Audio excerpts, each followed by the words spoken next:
In the cutthroat world of corporate America, Sarah Bennett walked into Nexus Innovations in sensible shoes and a modest blazer, only to be judged, mocked, and escorted out by security. But when her husband Michael Bennett, the CEO they desperately wanted to impress, revealed their connection, the executives who dismissed her based on appearance learned too late that they had just handed their biggest competitor the brilliant mind they needed most. The gleaming lobby of Nexus Innovations bustled with well-dressed professionals on a bright Monday morning. Chrome fixtures reflected the sunlight streaming through floor-to-ceiling windows, casting a golden glow across the marble floors. Everyone in sight looked polished, expensive, and important, carrying themselves with the assured confidence that comes with success. Sarah Bennett, a 38-year-old woman dressed in a simple, modest outfit that was clean but clearly not designer, clutched her worn leather portfolio as she approached the reception desk. Despite her unassuming appearance, there was a quiet confidence in her demeanor, a calm certainty that belonged there as much as anyone else. The receptionist barely looked up from her computer screen as Sarah approached. Her perfectly manicured nails continued to tap away at the keyboard as she asked, "Can I help you?" Her tone suggested that she wasn't particularly interested in doing so. "Good morning," Sarah replied with a warm smile. "I'm Sarah Bennett. I have an interview with HR at 10 for the Community Outreach Director position." She stood straight, her voice clear and professional despite the receptionist's cold reception. The receptionist finally looked up, her eyes scanning Sarah from head to toe with barely concealed judgment. She took in Sarah's sensible shoes, the absence of designer accessories, and the simple hairstyle that suggested practicality over fashion. Her perfectly sculpted eyebrow arched slightly as she said with skepticism, "Do you? Let me check." Sarah waited patiently as the receptionist typed on her computer. A couple of young executives walked by, their Italian leather shoes clicking against the marble floor. They gave Sarah curious glances, as if trying to determine what someone like her could possibly be doing in their prestigious building. After what seemed like an unnecessarily long verification process, the receptionist finally said, "Someone will be down shortly to escort you. Please have a seat." She gestured toward the waiting area without making eye contact. Sarah sat in one of the sleek, uncomfortable chairs in the waiting area, observing the company's branding and the impressive array of awards displayed prominently on the walls. She pulled out her resume for one final review, confident in her qualifications despite the chilly reception. 30 minutes later, Sarah sat at one end of a glass conference table facing 3 interviewers. Blake Wilson, the 45-year-old HR director, wore a permanent smirk that suggested he'd already made up his mind about her. Madison Clark, the 35-year-old marketing VP, was dressed in a power suit that probably cost more than Sarah's monthly rent. Tyler Reed, the 32-year-old assistant director of community relations, looked bored and distracted, occasionally glancing at his phone under the table. Blake cleared his throat and began with a practiced smile that didn't reach his eyes. "So, Mrs. Bennett, tell us why you're interested in the Community Outreach Director position at Nexus Innovations." His tone suggested he was merely going through the motions. Sarah leaned forward slightly, passion evident in her voice. "For the past decade, I've been working on grassroots community development projects. I've seen firsthand how technology can transform underserved communities when implemented thoughtfully. Nexus has the resources and innovative products that could make a real difference, and I believe I have the expertise to help bridge that gap between your company and the communities that could benefit most from your innovations." Madison and Tyler exchanged skeptical glances before Madison interrupted, her voice sharp and dismissive. "Your resume indicates you've worked primarily with nonprofits and small community organizations. Nexus is a Fortune 500 company with global outreach programs. What makes you think you can handle the scale of what we do here?" The emphasis she placed on scale carried a clear implication that Sarah was out of her league. Sarah took a deep breath, maintaining her composure despite the condescension. She'd faced this kind of judgment before. My experience has given me a ground-level understanding of what communities actually need, not just what corporations think they need. I've managed million-dollar grants, coordinated with government, agencies across 5 states, and developed programs that have become models for national initiatives. The principles of effective community engagement don't change with scale. Authenticity and genuine value are universal. Tyler barely looked up from his phone as he spoke, his dismissive tone making it clear he considered this interview a waste of his time. But you have no corporate experience. And honestly, our community programs are mostly about image. We need someone who understands corporate branding and high-level networking. Someone who can move comfortably in the circles our executives frequent? Blake nodded in agreement, gesturing vaguely at Sarah's attire. Speaking of image, our executives represent Nexus at high-profile events, charity galas, and board meetings with other industry leaders. Presentation is a significant part of the role. His eyes lingered judgmentally on her modest blazer and practical pumps. Sarah remained composed, though a flush of color touched her cheeks. I understand the importance of appropriate presentation. However, I believe that authentic connection with communities comes from substance rather than surface appearance. My track record shows. Madison cut her off with a wave of her hand. Let's be realistic here, Mrs. Bennett. This role requires someone who embodies the Nexus brand. Someone who can walk into a room of executives or potential donors and immediately command respect. She exchanged a knowing look with Blake. We appreciate your interest, but I think we have different visions for this position. Different visions, Blake repeated with a thin smile. I think we've seen enough to make our determination. Thank you for coming in today, but I don't think this is going to be a good fit. Sarah stared at them in disbelief.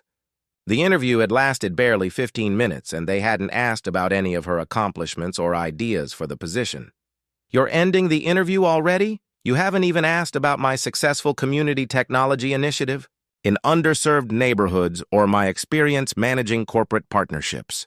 Tyler finally put his phone down, looking annoyed at the prolonged interaction. Look, we have a very specific type of candidate in mind, someone who understands our world. The implication hung in the air, and you clearly don't. Blake stood up, extending his hand to signal the end of the meeting. We'll keep your resume on file. Security will escort you back to the lobby. As if on cue, a security guard appeared at the door. Sarah gathered her portfolio with dignity, her hands steady despite the humiliation burning in her chest. Thank you for your time, she said quietly, her professionalism intact even as she was being dismissed. As she walked out with the security guard, she could hear Madison and Tyler laughing behind her. Can you believe she thought she had a shot? Madison's voice carried down the hallway. Did you see those shoes? That evening, Blake, Madison, and Tyler gathered in the executive conference room along with other department heads. The CEO had called an unexpected meeting to discuss the new community outreach initiative, a pet project he had been passionate about for months. Where is he? Madison whispered to Blake, checking her watch impatiently. I have dinner reservations at Eloise's at 8. Blake shrugged. You know how Michael is. Always making an entrance. The door opened, and Michael Bennett, the 40-year-old CEO of Nexus Innovations, walked in with his characteristic energy and focus. Everyone straightened in their seats, smiles plastered on their faces. Michael was known for his brilliant mind and his unexpectedly humble approach to leadership despite his tremendous success. Good evening, everyone, Michael began, his voice warm but authoritative. I wanted to touch base about our community outreach initiative. As you know, this is something I feel strongly about. We have an opportunity, and I believe a responsibility, to make meaningful connections with underserved communities. Madison nodded eagerly. Absolutely, Michael. We're fully aligned with your vision. Michael smiled. Excellent. Because I've found someone exceptional to lead this initiative. Someone with extensive grassroots experience. Someone who understands what communities actually need rather than what corporations think they need. Tyler and Blake exchanged confused glances. But we interviewed candidates today, Blake interjected. We haven't made any recommendations yet. Michael's smile didn't waver. I'm aware, but my wife has been working in community development for a decade. She's managed million-dollar grants and created programs that have become national models. When she mentioned she was interested in bringing her expertise to the corporate world, specifically to Nexus, I thought it was a perfect match. The blood drained from Blake's face. Madison's smile froze in place. Tyler suddenly found his water glass fascinating. Your wife? Madison managed to ask, her voice unnaturally high. Yes, Sarah Bennett. I believe you interviewed her today? Michael's tone remained pleasant, but there was a slight edge to it now. She mentioned the interview was brief. The room fell completely silent. Blake's mouth opened and closed without producing sound. Yes, we did meet with Mrs. Bennett, Blake finally stammered. We didn't realize she was your wife. Michael raised an eyebrow. Would it have mattered? Shouldn't candidates be evaluated on their qualifications rather than their connections? He paused, letting the question hang in the air. Sarah specifically asked me not to mention our relationship. She wanted to earn the position on her own merit. Michael set down his tablet and looked around the room, his expression now serious. Sarah told me she was escorted out by security after less than 15 minutes. She said the primary concerns raised were about her lack of corporate image and her attire rather than her extensive qualifications. Madison shifted uncomfortably in her chair. Michael, we were simply concerned about finding someone who could represent Nexus appropriately in high-level settings. Interesting, Michael replied. When I met Sarah, she was running a technology access program in underserved neighborhoods, while wearing jeans and a t-shirt. She was the most impressive person in a room full of corporate donors in designer suits. His voice remained calm, but there was no mistaking his disappointment. She taught me that substance matters more than appearance, a lesson I've tried to instill in our company culture. Blake cleared his throat. Perhaps we should reconsider Mrs. Bennett's application. We may have been hasty in our assessment. Michael shook his head. That won't be necessary. Sarah has accepted a position with Global Tech Solutions, our main competitor. They recognized her value immediately. He let that sink in before continuing. She'll be implementing community programs that will likely make ours look superficial and out of touch by comparison. Tyler finally looked up from his water glass. But she's your wife. Couldn't you convince her to work here instead? Michael laughed, though there was no humor in it. Sarah makes her own decisions, and after today's experience, she's not interested in working with a team that values appearance over substance. He gathered his materials.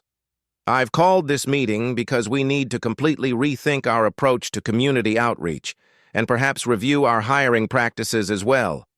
As Michael walked toward the door, he paused.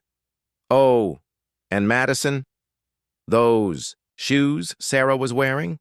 They may not have been designer, but she was wearing them while accepting a humanitarian award last year for her work bringing technology education to rural communities. With that, he left the room. Blake, Madison, and Tyler sat in stunned silence, the realization of their colossal misjudgment settling over them like a heavy cloud. In the weeks that followed, Nexus Innovations underwent significant changes. Blake was reassigned to a less prominent role within HR. Madison found herself working directly under Michael's supervision, her every decision scrutinized.